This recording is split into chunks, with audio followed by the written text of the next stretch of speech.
The Galactic Summit began, as it always did, with ceremony. Planets lit their skies in synchronized brilliance. Star cruisers glided into orbit like jeweled daggers, and dignitaries in robes that shimmered with nanotech solemnity made speeches so long they threatened to collapse under their own gravity. Every major civilization sent representatives to bask in the self-importance of the moment. Every civilization but one. Earth, the presiding drone chirped, its metallic tone edged with irritation. Its thousand eyes rotated in an irritated whir. Absent. Again. The council chamber rippled with voices. The Tarlock hissed about barbarism. The Zorani bellowed about contempt for protocol. A gelatinous delegate bubbled, emitting a noise that required translation. They ignored us deliberately. The drone attempted diplomacy. Perhaps humanity's invitation was misplaced. They are technologically provincial. But everyone in the chamber knew the truth. Earth had received the invitation. Earth had ignored it. Again, Captain Renata Ortiz was not in a chamber of jeweled daggers and ceremonial robes. She was in the orbital shipyard above Quito, staring at a construction report that looked like a suicide note dressed as engineering.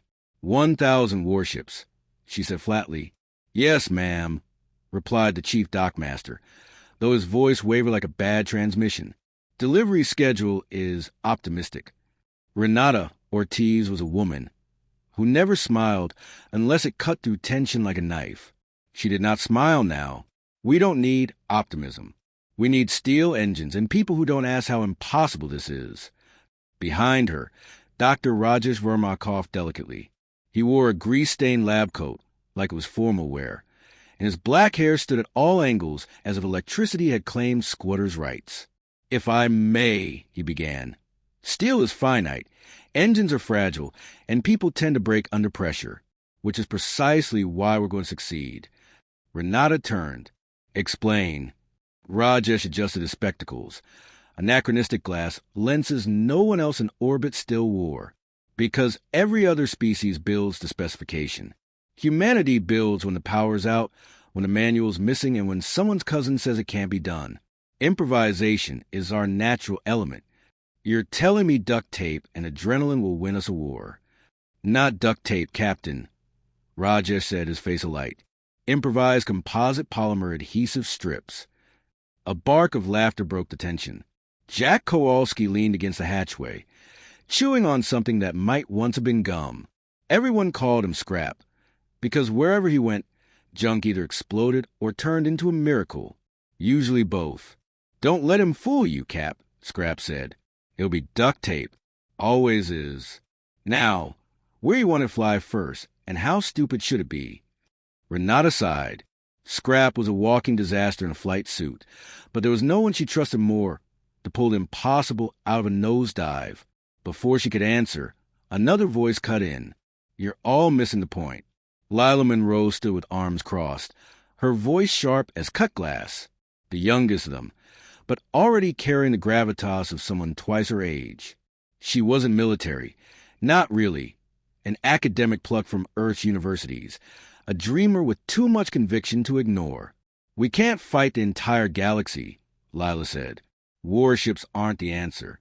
Words are. We should be at that summit, not building coffins. Scrap groaned. Here we go again. No, listen, Lila snapped. Every empire in that chamber came to power by controlling the narrative. Humanity doesn't even have one yet. We're the upstart species that no one takes seriously. If we fight, we'll confirm their worst fears. If we speak, maybe they'll listen? Scrap interrupted. Sure, and maybe my grandpa's old pickup truck can outfly a cruiser. Renata raised a hand, silencing them both. Her eyes met Lila's. You're right about one thing. We need a story. But first, we need to survive long enough to tell it. That ended the debate. For now, the report on Renata's desk painted a grim picture. Alien intelligence confirmed that the Galactic Council had labeled humanity a rogue species. Sanctions were approved. Enforcement fleets were already mobilizing. In less than 3 months, Earth would face annihilation unless it bent the knee. Earth had no precedent for bending. Captain, Rajesh said quietly, Do you ever wonder why they really invited us to their summit? Renata arched an eyebrow. Because, Rajesh continued, they assumed we would come crawling. New species always do. They expected awe, submission, reverence. They do not understand that humans consider bureaucracy a form of recreational torture. Scrap grinned.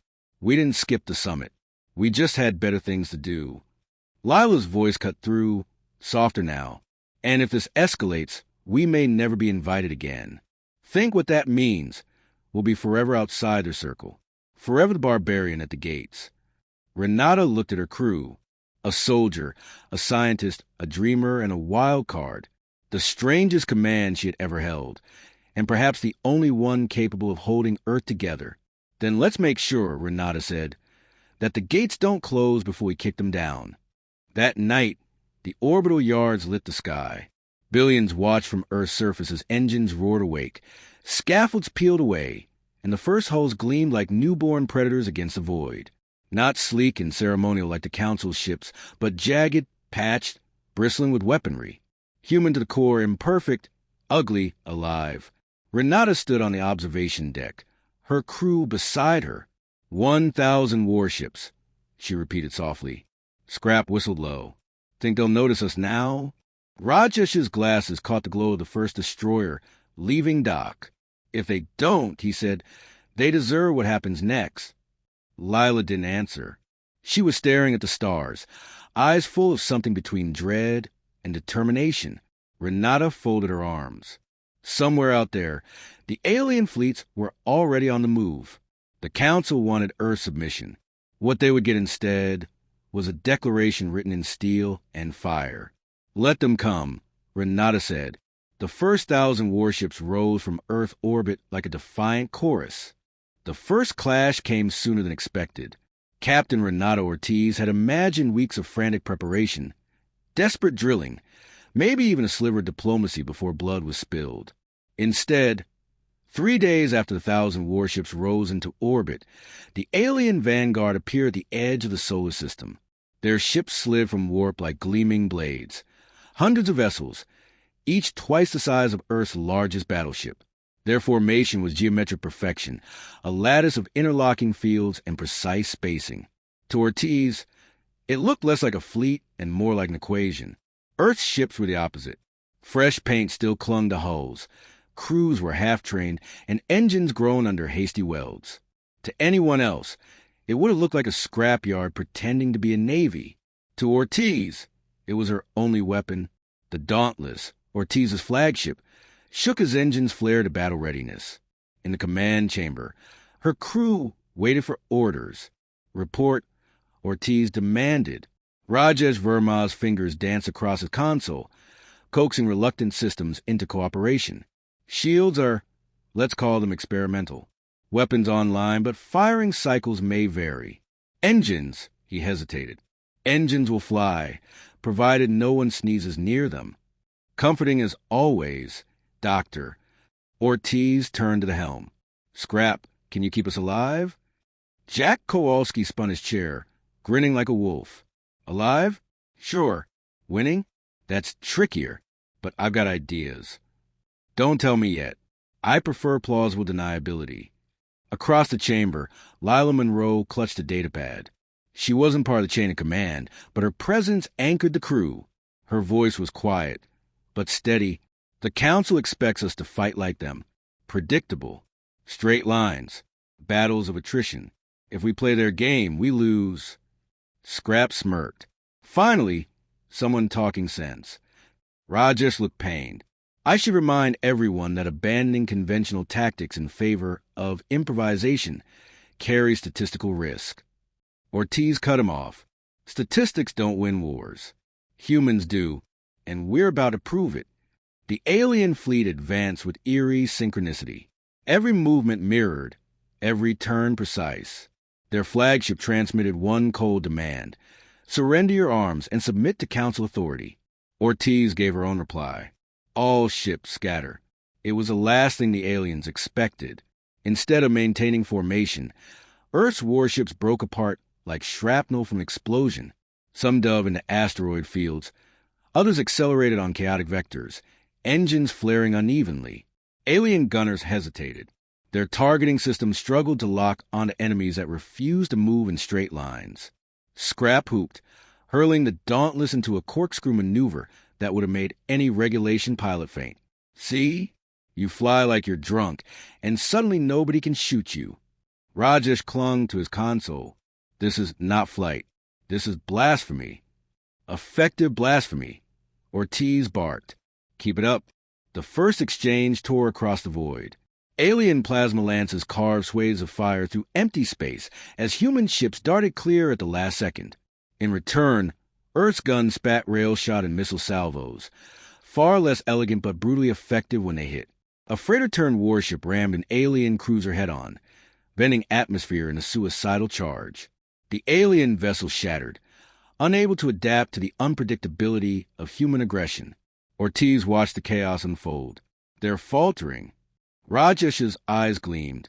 Because their doctrine demands order, they cannot comprehend disorder as strategy. Then we keep teaching. But victory was not easy. Dozens of human ships vanished in bursts of light. Crews screaming over comms. Engines overloaded, weapons misfired. Shields collapsed. Every success was bought with blood.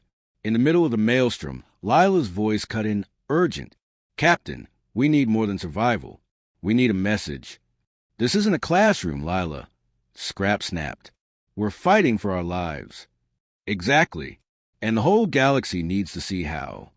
Her fingers flew across her datapad. If we broadcast this battle, show our resilience, our madness, our refusal to die, they'll realize we're not the monsters the Council claims. We're something else. Something they've never faced before. Ortiz hesitated. Then she nodded. Do it. Patch the feed. Moments later, Earth's chaotic struggle was transmitted across the stars. Not a polished speech, not a choreographed show of strength, but raw footage of human ships twisting, failing, improvising, and somehow surviving. Scrap laughed as missiles missed them by hair's breadths. Smile for the cameras, folks. We're making history. Hours dragged on. The alien fleet, built for precision, withered against the relentless unpredictability of human tactics. What they considered disorder was, in fact, humanity's greatest strength, an orchestra chaos, each mistake birthing opportunity. Finally, the alien vanguard broke. Ships peeled away, retreating in disarray. Humanity had not destroyed them, but they had done the unthinkable, forced the enemy to yield ground. On the Dauntless, silence reigned. Then, slowly, applause, scattered at first, then swelling into cheers. Rajesh exhaled, trembling. We survived. Scrap leaned back, sweat dripping down his temple. Told you, being stupid works every time. Lila lowered her datapad, her expression unreadable. Survival is enough. Not yet, but they saw us. They all saw us. Ortiz didn't join the cheer. Her gaze lingered on the tactical display, where hundreds of human ships blinked out as wreckage. Too many names already lost. This was one battle, she said quietly. The Council will send more, bigger fleets. They'll adapt, and when they do... Her voice trailed off, heavy with what none of them wanted to admit. Scrap broke the silence. Then we'll just get dumber. They can't keep up. It earned a laugh, even from Ortiz. But beneath it, unease lingered. Improvisation had bought them victory. The next time, it might not. Later, when the wreckage was being cataloged and the wounded ferried home, Lila found Ortiz staring out at the stars. You don't believe we can keep fighting like this forever, Lila said softly. Ortiz didn't answer. Her silence was answer enough. That's why we need both, Lila pressed. Warships and words, battles and stories. If we win only with guns, we'll lose in every other way that matters. Ortiz turned, eyes sharp. You think the Council cares about stories? I think people do, Lila replied. And if we can reach them, the Council will lose its grip. Ortiz studied her for a long moment. Then, slowly, she nodded. Start writing, then, but make it fast. They won't give us much time. As Earth's battered fleet limped home, the stars seemed suddenly closer. The first victory was theirs, but it had come at staggering cost. And beyond the dark, the Council's true armada was already stirring. The siege began like a storm without thunder, silent, suffocating, inevitable. Where the first alien vanguard had tested Earth's defenses, the new fleet came to strangle them. Dozens of carriers anchored in high orbit, deploying swarms of smaller craft that clogged every trade lane and shadowed every warship. Patrols prowled Earth's borders, hunting for weakness. A net of steel closed around the planet. Inside that net, humanity suffocated. Captain Renata Ortiz felt it every time she walked the corridors of the Dauntless. Rations stretched thinner each week. Power flickered as ships cannibalized their own systems to keep weapons online.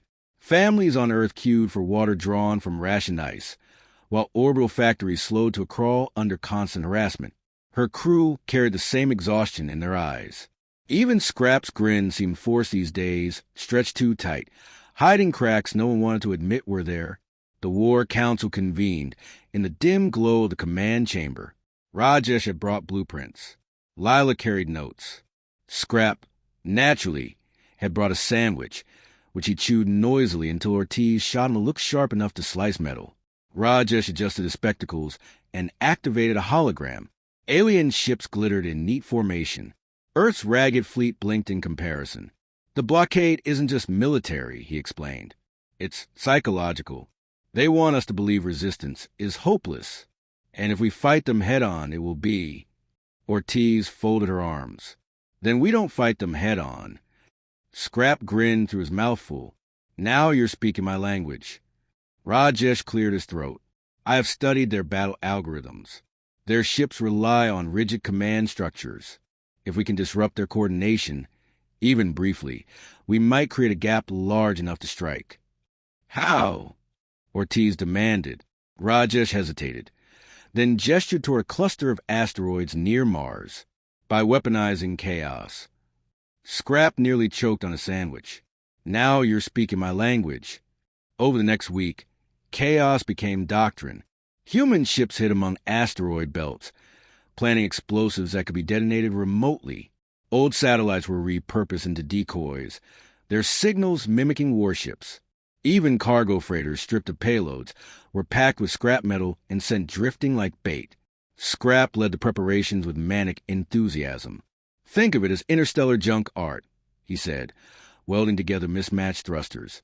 Except instead of looking pretty, it blows up when someone touches it. Rajesh objected at every step, then quietly improved each design with small calibrations. Lila, meanwhile, chronicled everything, the ingenuity, the failures, the desperate jokes. The galaxy needs to see this, she insisted. Not polished speeches, not propaganda. Us, the way we fight, the way we endure. Ortiz didn't argue.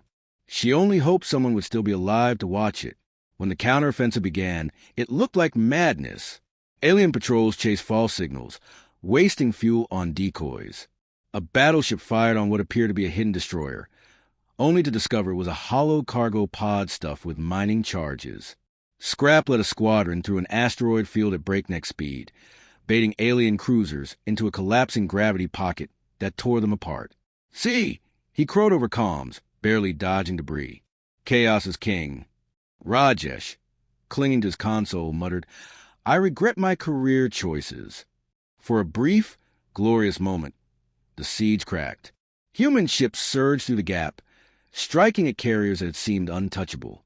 Explosions lit the dark, and cheers echoed across comm channels. But the triumph was fleeting. The aliens adapted faster than expected, closing ranks with ruthless precision. Within hours, the blockade tightened again. Ortiz stood on the bridge as the gap sealed shut, her jaw clenched. We hurt them, but not enough. That night, the crew gathered in the observation deck, the stars blocked by enemy silhouettes. Silence weighed heavy until Lila spoke. We can't win like this forever. Scrap scowled. Thanks for the pep talk. No, listen, Lila pressed. We've shown the galaxy our strength. Now we need to show them our humanity. Ortiz frowned. And what does that mean? It means telling our story, Lila said. All of it. The struggle, the losses, the laughter in the face of death. We need to send it out raw and unfiltered to anyone willing to listen. The Council wants to paint us as monsters. Let's show them who we really are. Rajesh tapped his fingers thoughtfully. A cultural offensive, parallel to the military, unexpected, difficult to counter. Scrap rolled his eyes. Great. While you're writing sonnets, I'll be dodging plasma fire. Lila met his sarcasm with calm certainty. If we don't change the story, Scrap, there won't be anyone left to dodge. Days turned to weeks. The blockade strangled tighter. Food riots broke out in Nairobi. Orbital defenses failed over the Pacific, raining wreckage into the ocean. For every victory, humanity bled tenfold. Yet even in the darkest hours, sparks of defiance endured. Crews painted slogans on their hulls. Civilians on Earth projected crude holograms of warships into the sky, cheering them as if they were real. Musicians composed songs from static-laced transmissions. And Lila collected it all, weaving a narrative not of despair, but of resilience. Finally, she brought it to Ortiz. "It's ready," she said. "A message, not just to the Council, but to anyone listening." Ortiz read the opening lines, raw, unpolished, filled with fire. Not diplomacy, not propaganda. Truth. She handed it back. Broadcast it. The transmission spread like wildfire across neutral systems, across occupied colonies, even within the Council's own ranks. Beings watched and listened. They saw human ships cobbled together from junkyard parts, standing against perfection. They saw pilots laughing in the face of death, engineers inventing weapons from kitchen scraps, civilians refusing to bow. They saw not monsters, but something dangerous in a different way. Unpredictable, irrepressible, unwilling to vanish. For the first time, the galaxy began to question. On the Dauntless, Ortiz stood with her crew as reports came in. A handful of alien ships had broken formation, refusing orders. A colony on the rim declared neutrality, rather than aid the Council. Rumors of dissent spread, like cracks in glass. Rajesh leaned back, astonished. "It's working." Scrap chuckled. Words. Who knew? Lila's eyes shone, though her voice was steady. "This isn't the end, but it's the beginning of something bigger." Ortiz looked out at the stars, her expression grim. "Then we hold the line until it arrives." The blockade still loomed. Supplies still dwindled. The Council's main armada was still on the way. But for the first time, humanity was not alone. The Council's Grand Armada arrived like a tidal wave swallowing stars. Ortiz had seen fleets before, disciplined formations, polished precision, but never this. Thousands upon thousands of ships eclipsed the constellations, a lattice of metal and light stretching farther than sensors could count. The galaxy had stopped treating humanity as a nuisance. This was extermination made manifest. On the Dauntless, silence gripped the command chamber. Even Scrap, forever irreverent, sat pale at the helm. Rajesh's voice was flat. "They brought everything." Ortiz's jaw tightened. "Then so have we."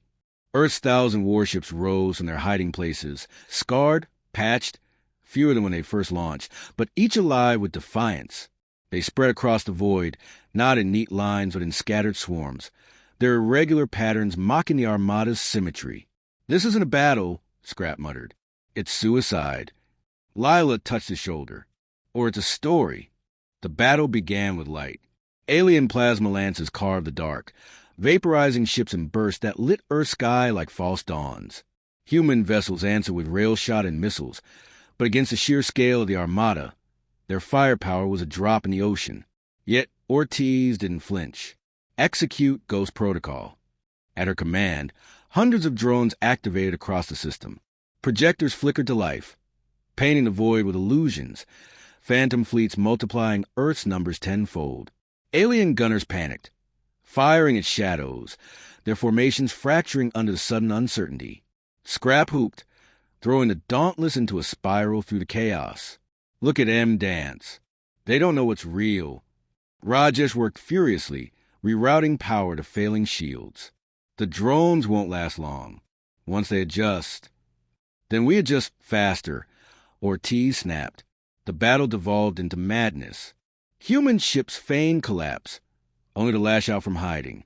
Freighters overloaded reactors in suicidal charges, dragging alien cruisers into fiery graves.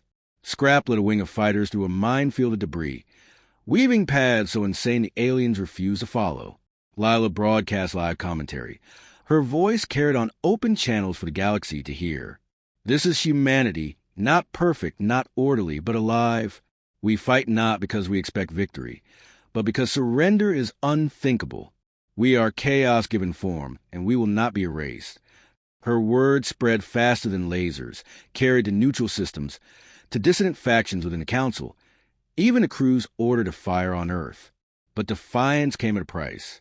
Ship after ship vanished from sensors, human screams crackling over comms before cutting to static. On the Dauntless, alarms wailed. Plasma fire ripped across the hull, throwing sparks through the chamber. Engines failing. Rajesh shouted, "Then fly without engines." Scrap yelled, slamming controls. The Dauntless tumbled through debris, gravity wells dragging it toward destruction. "Brace," Ortiz commanded. The ship groaned, but held, barely. The alien flagship loomed ahead, a leviathan bristling with weapons. Its destruction would not end the battle, but it could break the Armada's morale. Ortiz made the decision without hesitation. All ships converge. Target their flagship. Rajesh paled. That's suicide. Ortiz's gaze didn't waver. Then let's die loud. The fleet answered with a roar of engines. Scar destroyers battered frigates. Even cargo hulks turned warships surged toward the alien Leviathan. Plasma fire cut them down, but still they came, hurling everything they had. The Dauntless led the charge. Inside the command chamber, the crew prepared for the end. Rajesh's hand shook as he rerouted every remaining watt of power to weapons. Scrap grinned like a lunatic, muttering prayers to physics and luck. Lila recorded it all, her voice steady despite the tears in her eyes. Ortiz raised her hand. Fire. Rail shot tore across the void, slamming into the alien flagship shields. Dozens of human ships followed, hammering the same point until the shield flickered. Explosions rippled across its surface. The Leviathan staggered, but did not fall. Alien cannons charged, targeting the Dauntless. Brace for impact. Rajesh cried, but before the shot fired, dozens of alien ships within the Armada hesitated. Engines flickered. Weapons powered down. One by one, crews disobeyed orders, refusing to slaughter the species they'd watched bear its soul across the stars. The flagship faltered, its command net fractured, and in that instant, humanity struck the killing blow. The Leviathan erupted in light, torn apart by 1,000 desperate weapons. Its explosion cascaded to the battlefield, throwing the Armada into chaos. Cheers erupted across Earth's channels, but Ortiz did not cheer. She slumped in her chair, exhausted. It isn't over. Not yet. She was right. The Council still had fleets. Humanity was still bloodied, starving, surrounded. But for the first time, the tide had turned. Not through strength alone, but through words, improvisation, and defiance. On the observation deck, the crew gathered as the wreckage of the alien flagship burned in the distance. Rajesh exhaled. We should be dead. Scrap laughed weakly. We're too stupid to die. Lila smiled faintly. Not stupid. Human. Ortiz looked at them. Her impossible crew, her family of contradictions. She thought of the Council, of the galaxy that had dismissed them, ignored them, written them off. They'll never ignore us again, she said. Earth had skipped the Galactic Summit. Instead, it had held one of its own, in orbit under fire, with 1,000 warships and one idea. Humanity could not be erased, and the galaxy would never forget it.